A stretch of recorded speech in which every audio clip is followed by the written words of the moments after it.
Bonjour, aujourd'hui je vais vous parler d'un état de synthèse qui est très important, c'est ce qu'on appelle le CPC, le compte de produits et de charges. Donc qu'est-ce qu'un CPC? Qu'est-ce qu'un compte de produits et de charges? Donc on va tout savoir sur le CPC aujourd'hui dans cette vidéo. Donc la première des choses, on a déjà vu dans les vidéos précédentes qu'en comptabilité au Maroc, il y a 5 états de synthèse. Et les états de synthèse représentent le produit final de la comptabilité au Maroc.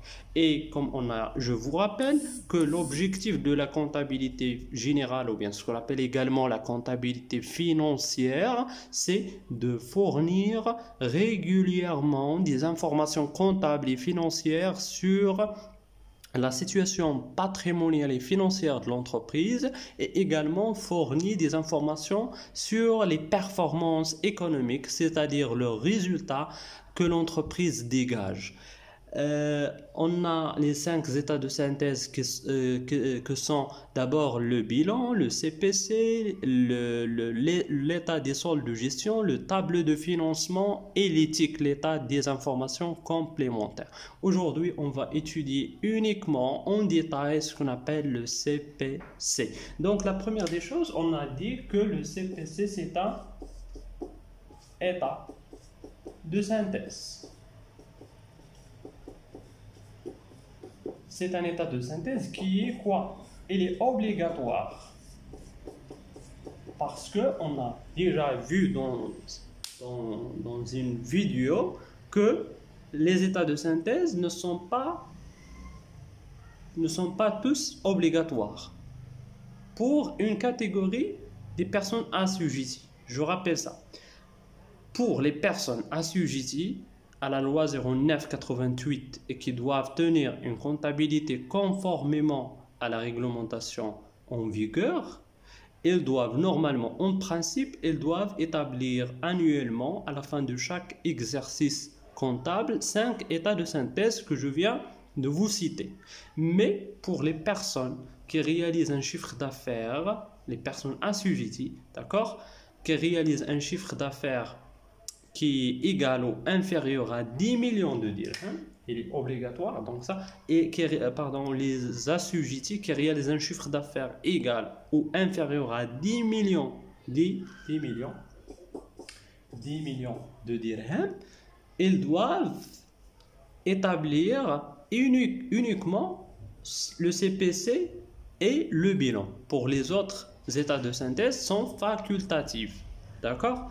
Mais le CPC, il est obligatoire pour toutes les personnes assujetties, quel que soit leur chiffre d'affaires. Ça, c'est la particularité. Donc, je répète, le CPC, c'est un état de synthèse qui est obligatoire et qui permet de fournir à tous les utilisateurs, c'est quoi l'élément principal? C'est quoi? Qu'est-ce que le CPC permet de fournir à tous les utilisateurs? C'est le résultat. Donc, c'est le résultat dégagé par l'entreprise au cours d'un exercice comptable. Attention, il y a un point très important et que normalement vous devez savoir, c'est que la différence entre le CPC et le bilan par rapport à un point que je vais maintenant vous citer, c'est que le CPC, il porte sur un exercice comptable. Alors que le bilan, c'est une continuité. C'est-à-dire, à un moment donné, voilà la situation. Ça, c'est pour le bilan. À un certain moment, voilà le bilan. Ça, c'est le bilan. Le bilan.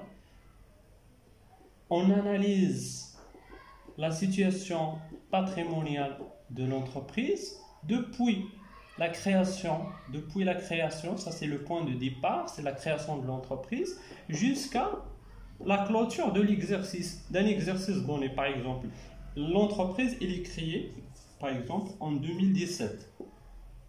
À la fin de 2017, qu'est-ce qu'on doit, elle est créée le début de l'année 2017.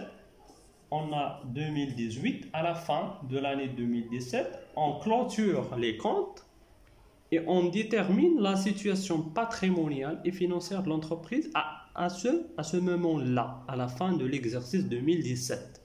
Et on continue en 2019. On arrête, on clôture les comptes et on détermine la situation patrimoniale et financière de l'entreprise à la fin de l'exercice 2018. Alors que pour le CP, donc voilà, il y a une continuité. Donc le bilan, il fait une continuité. Il y a une continuité. Alors que pour le CPC, c'est un peu différent. Le CPC, c'est annuel. C'est annuel. On prend, par exemple, ici, c'est comme on a une rupture entre les exercices. Alors que pour le bilan, on a, si vous voulez, un lien entre les exercices. Il y a une relation entre l'année 2017 et l'année 2018. On a une ligne qui est continue. Alors que pour le CPC, c'est comme des intervalles. On a ici l'exercice, voilà le résultat dégagé. Ici, c'est l'exercice 2018, voilà le résultat. Donc toujours, et ça c'est très important parce que lors de la présentation des états de synthèse, pour le CPC, qu'est-ce qu'on met? Pour le CPC, c'est très important de savoir ça. Pour le CPC, qu'est-ce qu'on met dans la présentation? On met l'exercice du, par exemple, le 1 2017 jusqu'au, c'est-à-dire au 31/12/2017. Ça, c'est pour le CPC. Voilà alors que pour le bilan, c'est un peu différent. Qu'est-ce qu'on met? C'est l'exercice 2000, l'exercice 2000, par exemple, 17. C'est la date de clôture ici. L'exercice de... C'est pas l'exercice, pardon, mais ici, c'est clôture. La date de clôture. Ici, c'est la date de clôture. La date de clôture, c'est le 31/12/2017. Donc la différence, c'est que dans le bilan, on a une date, un moment où on observe la situation patrimoniale et financière de l'entreprise. Alors que pour le CPC, on a une période. C'est depuis le 1/1/2017 jusqu'à le 31/12/2017. Alors que pour le bilan, on a c'est-à-dire depuis la création de l'entreprise jusqu'à le 31/12/2017. D'accord? Donc c'est un peu, c'est un point très important.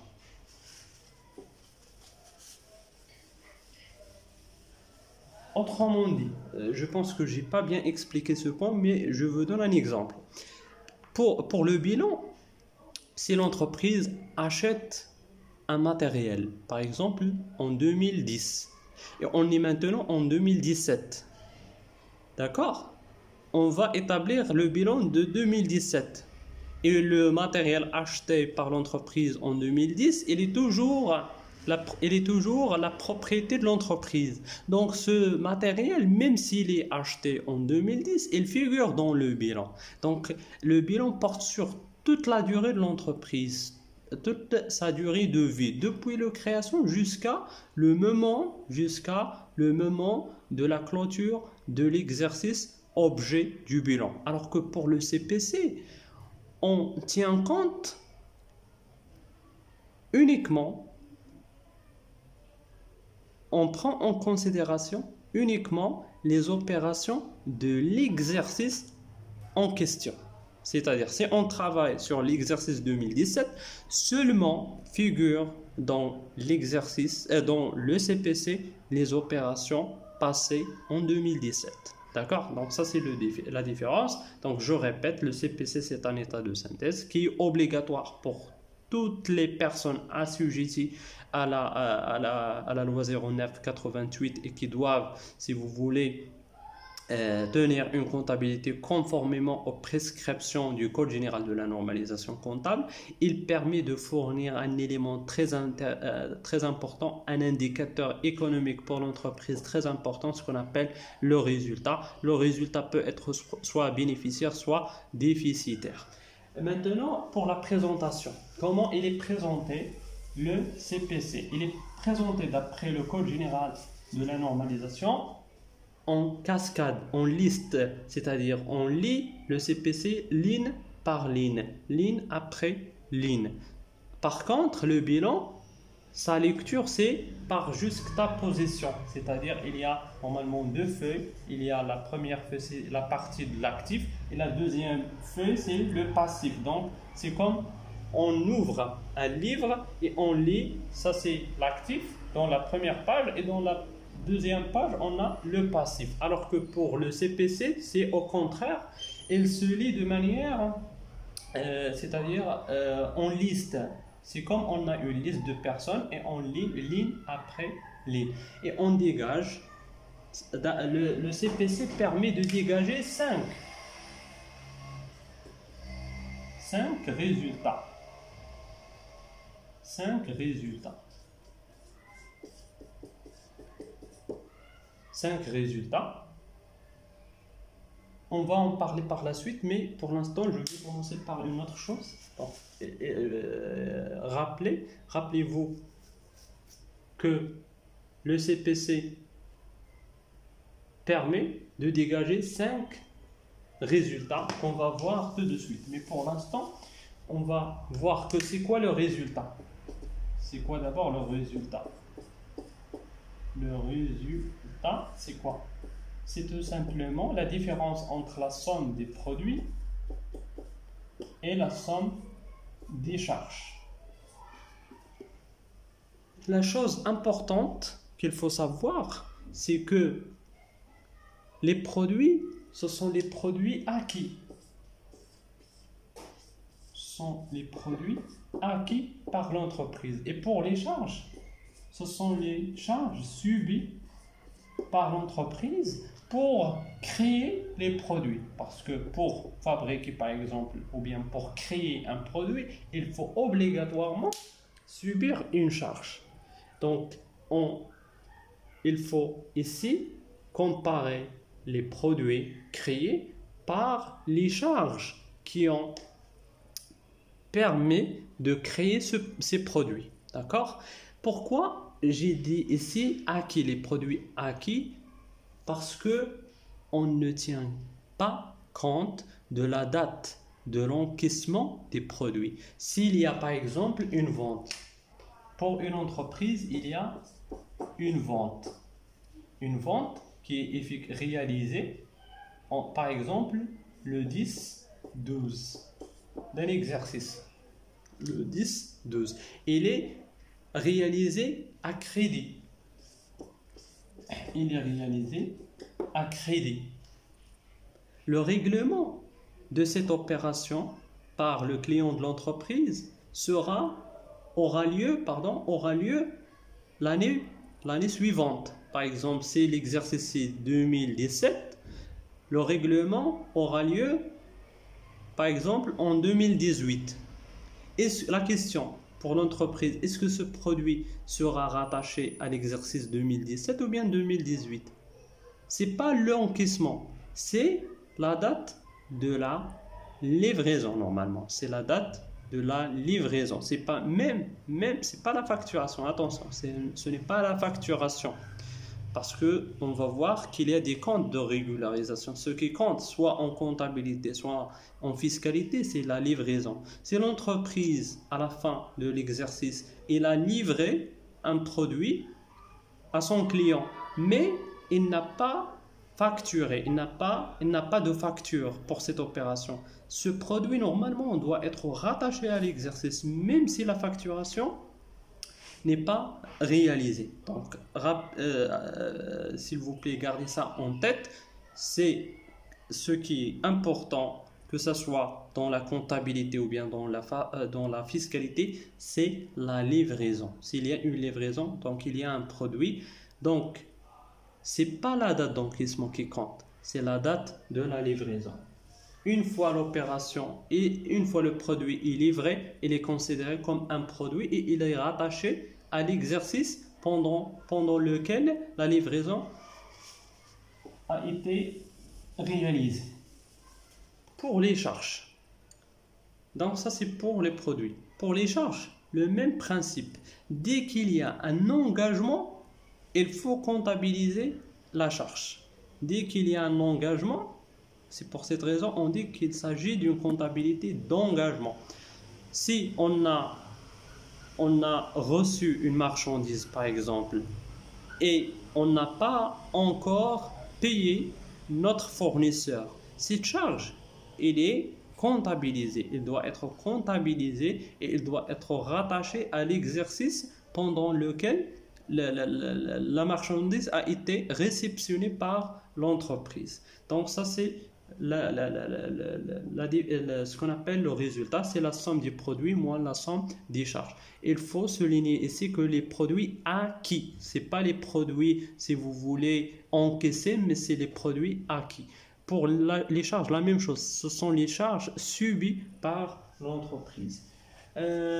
Ici, il faut faire attention, il y a la notion de résultat et il y a la notion de marge. Il faut faire la différence. Le résultat, c'est une marge, mais la marge, ce n'est pas forcément un résultat parce que tout simplement, vous allez voir ça en comptabilité analytique, il y a la notion de marge. La notion de marge, c'est tout simplement la différence entre le prix et un coût. Le coût peut être un coût qui est partiel, un coût direct, un coût indirect. Donc la marge, c'est la différence entre le prix de vente et un coût. D'accord? Le coût ici n'est pas défini. Alors que le résultat, c'est un peu... C'est quoi? Le résultat, c'est la différence entre le prix de vente et quoi? Et le coût total. Ce qu'on appelle le coût ou bien le prix de revient. Le coût de revient ou bien le prix, c'est le coût total, c'est-à-dire le coût ou bien le prix, le coût ou bien le prix de revient.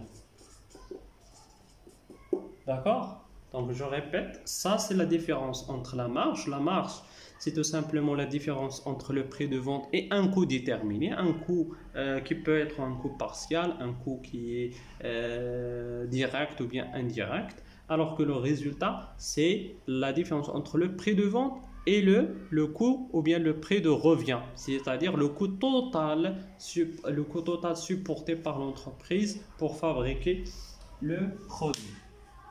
Maintenant,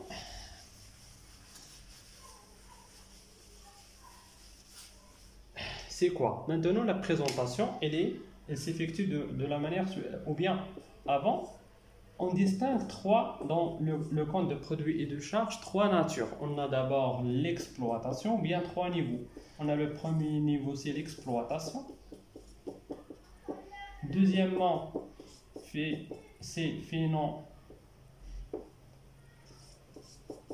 on a le deuxième niveau, le financier. Et dernièrement, on a l'exceptionnel.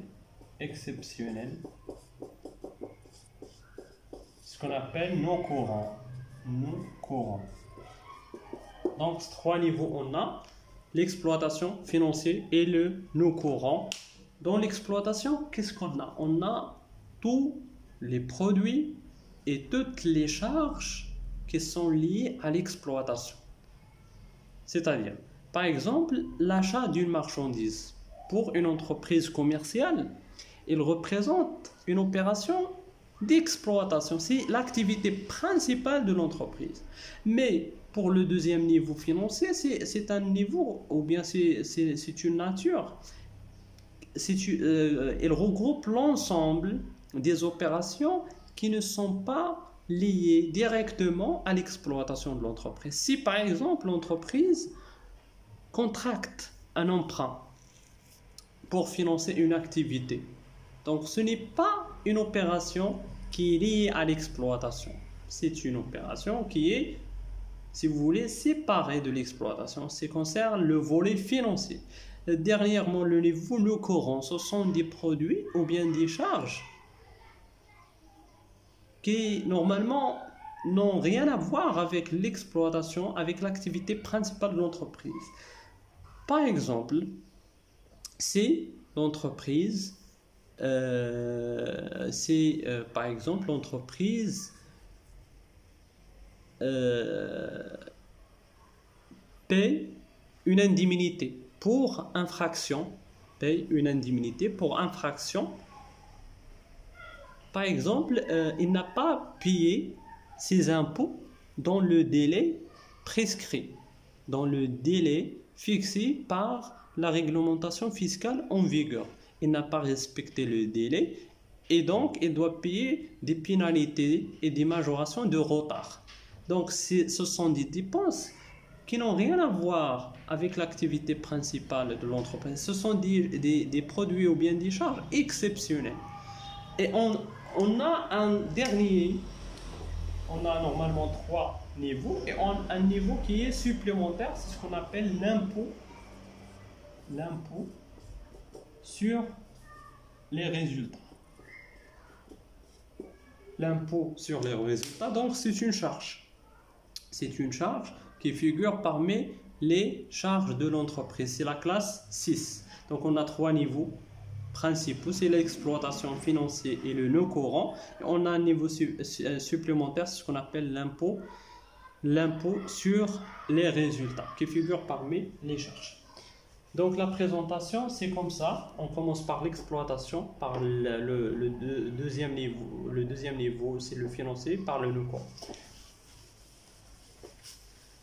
On a donc la présentation comme ça. On a ici, par exemple, on met les produits d'exploitation. D'accord? C'est par exemple le 1.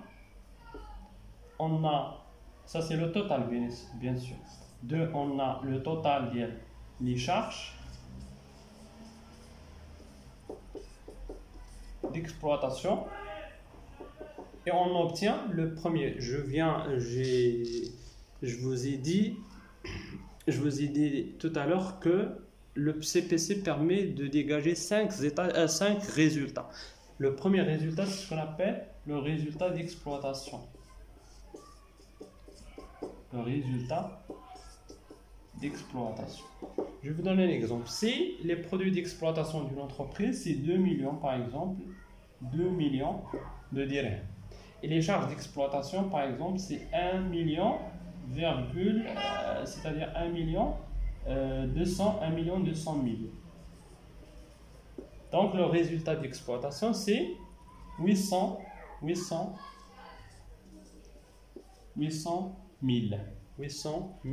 dirhams. Et on passe le deuxième, ça c'est le premier niveau, c'est l'exploitation, la même chose. Le deuxième niveau, le financier, c'est 3, par exemple, c'est les produits financiers. 4, les charges financières. Et on obtient le deuxième résultat, c'est ce qu'on appelle le résultat financier. Le résultat financier. Par exemple, les produits financiers, par exemple, c'est seulement, par exemple, 120 000. Et les charges financières, par exemple, c'est 400 000. Donc, on a ici quoi? On a un résultat qui est déficitaire parce que les produits sont 20 000 moins 400 000, ça va donner tout simplement 280 c'est déficitaire, moins 280 000 dirhams. D'accord? Par la suite, on a, ça c'est le deuxième. Donc le premier résultat, c'est le résultat d'exploitation. Le deuxième, c'est le résultat financier. Troisièmement, c'est le résultat courant. Le résultat courant, c'est quoi? C'est tout simplement le résultat d'exploitation plus le résultat financier. On a un résultat d'exploitation qui est bénéficiaire, c'est 800 000 dirhams. Et on a un résultat déficitaire de moins 280 000. Donc le résultat est bien évidemment Et les bénéficiaires, le résultat courant, c'est bénéficiaire. Il s'élève à combien? À 520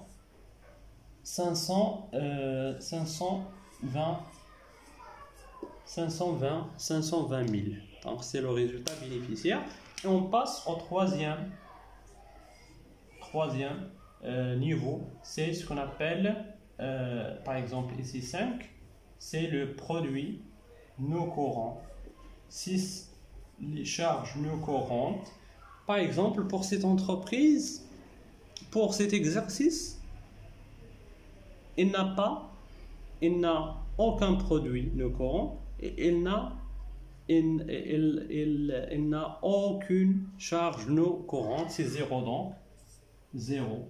Donc le résultat, donc on a le résultat d'exploitation, c'est le premier, le résultat financier deuxième, le résultat courant troisième, on a ici le résultat non courant, c'est ce qu'on appelle, c'est le quatrième, donc ici c'est 0. Donc on a maintenant jusqu'à présent, on a cité les 3 niveaux principaux, l'exploitation, le financier et le non courant. Maintenant on passe, je vais garder ça en tête, 520 000. Ça c'est le résultat courant. Donc le résultat courant, c'est 520 000. Le résultat non courant, c'est 0. On n'a pas de résultat, on n'a pas de produit et on n'a pas de charge non courant. Par la suite, on ajoute l'impôt. L'impôt sur le résultat. L'impôt sur le résultat, comment le déterminer? Tout simplement, on doit se référer à la réglementation fiscale en vigueur. Par exemple, actuellement, le taux, on va supposer que l'entreprise en question, elle a réalisé un résultat. Pardon, j'ai oublié ça. J'ai oublié une étape. C'est le résultat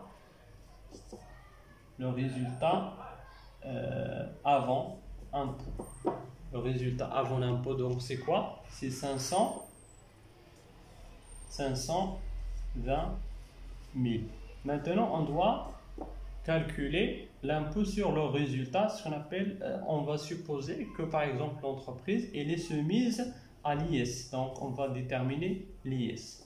Actuellement, la réglementation en vigueur, le taux de l'IS, elle est proportionnel. Il y a un barème.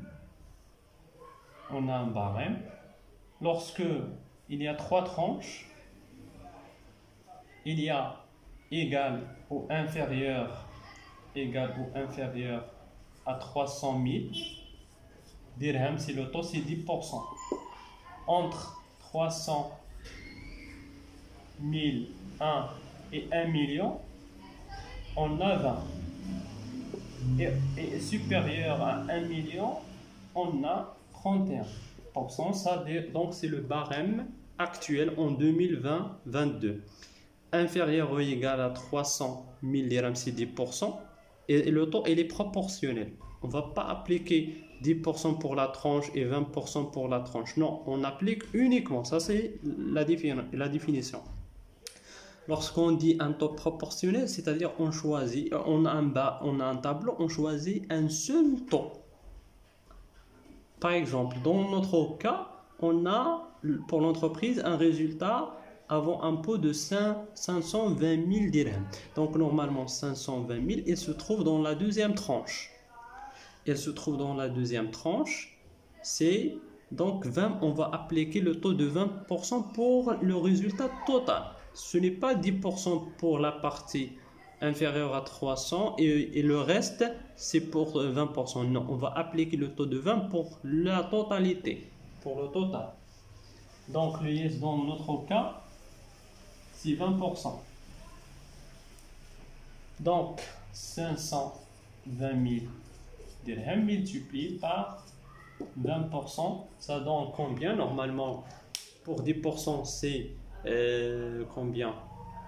c'est 52 000 et donc on va le multiplier par 2, ça va donner 104 000 dirhams. Donc ça c'est le taux, c'est l'impôt l'IS. Le résultat, le dernier résultat, c'est le résultat net de l'exercice. C'est combien? C'est tout simplement le résultat avant l'impôt, c'est-à-dire 520 000 dirhams moins 104.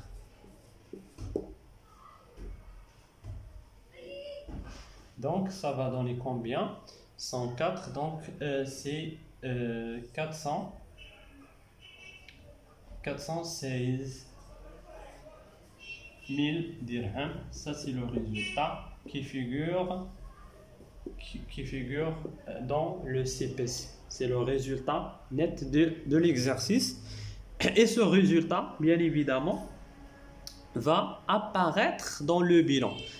Sois toujours prudent, parce qu'on ne commence pas par le bilan, on commence toujours par le CPC. Pourquoi? Parce que un élément, c'est le produit final du CPC qui est le résultat net de l'exercice qui va figurer dans le bilan, dans les capitaux propres, dans la partie passive. Donc j'espère que vous avez bien compris, et j'espère également que j'ai bien expliqué la notion ou bien l'état des soldes, le compte de produits et de charges, le CPC.